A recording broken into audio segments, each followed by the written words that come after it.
Hello YouTube, SentinalhMC back again for the Steampunk Clock Tower build. Yes, I've been working on this ever since the Eco City Center build. It's taken that long to finish, so I really hope you like it. I love it. The exterior of this building is probably my favorite of anything that I've done because I just love it. It just looks so cool. So this is like a Gothic style clock tower married with some Victorian stylings. Yeah. So the exterior of this build is completely finished. The interior is about 90% finished, but I need to release this to you now because I have to switch gears off of this and start working on another build because I have the deadline for that is coming up faster than I think, and I have to start working on it or I won't have time to do it, and that'll make me sad panda. So to briefly talk about this, because I don't want this video to be freaking half-hour long, you'll see the Gothic styling, and I love this thing so much. I started with the clock tower face, then I built out the window, then I built up, and then I built down. And then as I built, I adjusted the height upwards to add on more stuff at the bottom, so this tower got taller and taller and taller. On the side here, you see this Victorian factory style of building on the sides. Some of these windows are blicked up, some of them you can see through, just to make it a bit different on each side. I just thought that would be a bit amusing.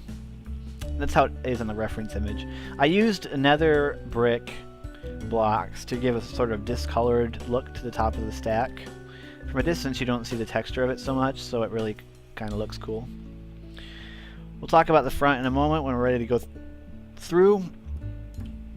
Now this bit on the side here, I don't know what you'd call it, a pergola or a whatever it is. I based this on a Victorian water tower in Edmonton, I think. It was in Edmonton in the UK. I think that's where it was. I found it on Google Images. You saw us fall through it from the top. And I like the roof, the way that it has all these stairs. Makes it look really interesting and different. And we have this nice fountain, just to break up this wall, just to give it a bit of interest. I am gonna, of course, put pavement underneath this, and it's gonna be like a cool design because this is the center of town. I'll do that, and then you'll see that in the next steampunk video. So the front entrance is what I'm really happy with the front entrance because this went through several iterations, and this is my favorite, so I kept it. These jut outs make this look more grand, so it's not flat against the wall. We have these windows, which I quite like. They use slabs and upside down stairs to make this little indent cut out, and then we've just got a standard sort of window frame, but it does look quite Victorian. I like the way this roof came out with these cobblestone walls kind of being like the railings that go around it. You'll notice in a lot of Victorian roofs they have like railings around it. I raised this whole thing up 2 blocks so we could have this nice staircase here to get up to it, and then we've got this nice pendant, well, this nice hanging light using a hopper because the fence lines up with it. It looks great. Same style of door as the window, and we have this you know, nice rounded top with this indent here using stairs again. This time stairs on the bottom, stairs on top to give a larger cutout. So let's go in. Now you'll notice that the interior is quite bare. And I don't plan on changing that because I'm not concerned so much with the interior of this building. Plus, I think it's fine. I think it's okay. The building, the clock tower building, is bare for a reason, I think. When I thought about this is that this Gothic clock tower was probably built ages ago, and then as they modernized the city, they ended up building this secondary building around it. So they didn't like... And if you look at a lot of clock towers, they don't have a whole lot of detail on them on some parts. Some times it's just a straight flat wall. Because in reality, these bricks would have more depth. This staircase design I got from a build on Planet Minecraft. It was the Vitruvian Castle, I think. Vitruvian City Castle. Look it up. It's awesome. So I really like that. With the cobblestone walls, upside down stairs, and slabs. You're stupid. I hate bats. I really hate them. In survival, I like them because they help you find caves, but in creative, they're just annoying because they spawn in all my buildings. You'll never be able to get down there. That's not going to be usable space. There's going to be a lot of unused space in this build. I don't mind that. You remember in the nuclear power plant there was unused space, so I'm probably just going to put a wall here of some kind. If we come through here, we have the balcony for that center room. We have the nice domed ceiling with a lovely chandelier. Nice big chandelier. I thought it was really cool. Again, I used a hopper to hang it. Let's go back down. I used daylight sensors on these lamps because they're thinner than slabs, and I've got these little benches in these little indents so you can have some seating. I'm probably going to mess with these window sills a bit more to make them look not so crap. So down in here, oh yeah, and I use these stairs to give like cutout handrails. That's what these are. Down in here you got this nice floor design. It's kind of like little spirals of spruce that come out from these lampposts and cross in the center. And I used stone stone slabs, whatever they're called, because they have in this texture pack some nice chip effects. Like you know, I always build my structures for the texture pack I'm using, so this building will not look nearly as good if you don't use this texture pack. This is a grandfather clock, and it's got watches and item frames, and thankfully watches and item frames actually work, so you can actually tell time by this grandfather clock. And this is an upside down lever, because it kind of looks like a pendulum. This fountain is on the same side as the fountain on the outside, and the brightness, I have it turned to 50%. If you turn it down to moody, then you can really tell the difference between the shady upper part of this fountain and the bright basin. It looks really cool. This building just has this wall just has a simple design on it. I quite like it. And then I built a fireplace on this wall because there's like a boiler room on the other side.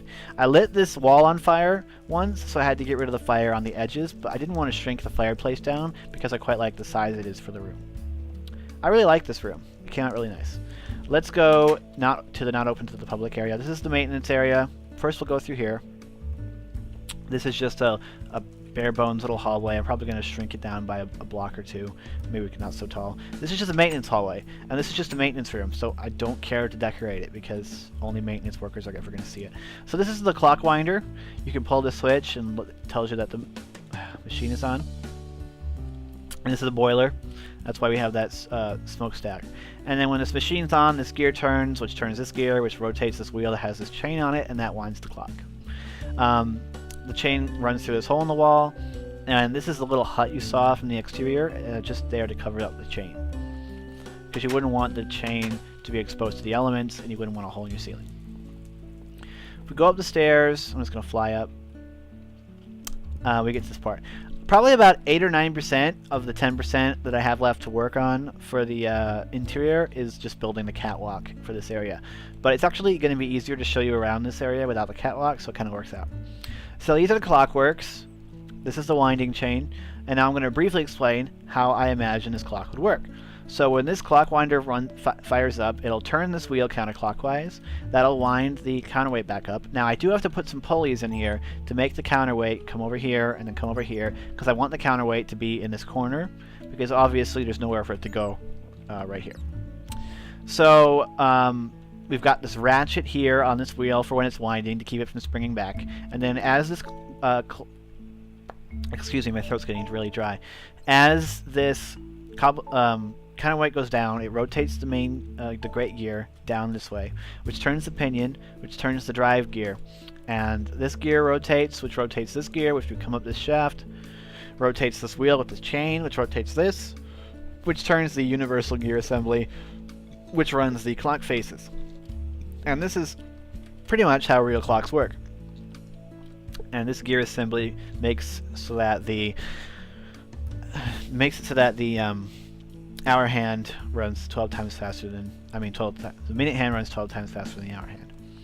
So as the great gear turns this pinion, which turns this wheel, it turns this pinion, which turns this smaller gear, which turns this pinion, which rotates the escapement gear. And this is the escapement, which, as the pendulum swings, the teeth of the escapement would go into the escapement wheel, making it so it can only tick by one tooth every time this goes side to side. And there's the pendulum, how it connects. And this is the pendulum here. You can see it's from the outside, and it's got a little gold block in it. So that's the Clockworks. This Clockworks is based on a real Clockworks I saw a video on YouTube, but it's just massive. In reality, this Clockworks is about the size of my computer tower, but it's massively scaled up in the game. I don't know if that clock would run forwards or backwards because based on the gear setup I have, so let me know if you know. Basically, I like the fact that you can see the Clockworks from outside, especially if you're on this side or the other side of the building, and you can see all the gears through the window. That's my favorite part, really, I think. It's one of my favorite parts of this build. So you know what's coming up. The back of this building has nothing on it because when I build another building over here, I'm going to connect these together with an arched walkway bridge. So that's my plan there. That's why everything over here. So that's going to come later. I'm going to finish the ground around the clock tower, the center of town. And then I'm going to build the courthouse, which is going to go on this side probably. Or it could go over here more. I don't really know. I'll have to play around and figure out exactly where I want the courthouse in relation to this. Depends on how I set up the various roads and whatnot. But I'll be able to get a general sense for how the city is laid out. Anyway, I really hope you enjoy the clock tower. It's one of my favorite things that I've ever built. Not going to release it for download because it's not completely 100% finished. I'm going to wait until I 100% finish it to release it. It is going to go up on Planet Minecraft at a later date. Anyway, so I hope you'll enjoy this. I gotta cut the video so that I don't take too long. The next video you see from me, it's going to be in April. It's going to be awesome. So anyway, I hope you really enjoyed this. I'm SentinalhMC, and I'm signing out.